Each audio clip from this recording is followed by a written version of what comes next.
साम्राज्य, सामान्यांचा असामान्य आवाज। पानमंगरूळ सुलेर जवळगे रस्त्यावर बगॅस घेऊन निघालेल्या ट्रकला अचानक आग। अक्कलकोट तालुक्यातील पानमंगरूळ सुलेर जवळगे रस्त्यावर मंगळवारी दुपारच्या सुमारास ओमकार शुगर लिमिटेड तडवळ साखर कारखान्यातून बगॅस घेऊन निघालेल्या ट्रकला अचानक आग लागल्याची घटना घडली। या आगीत ट्रकचे मोठे नुकसान झाले असून वाहनातील मालही जळून खाक झाला।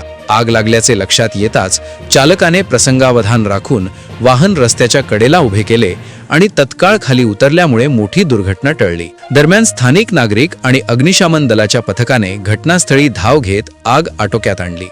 सुदैवाने या घटनेत कोणतीही जीवितहानी झाली नाही।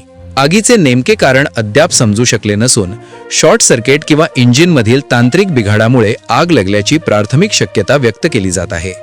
संबंधित यंत्रणेकडून पुढील तपास सुरू आहे।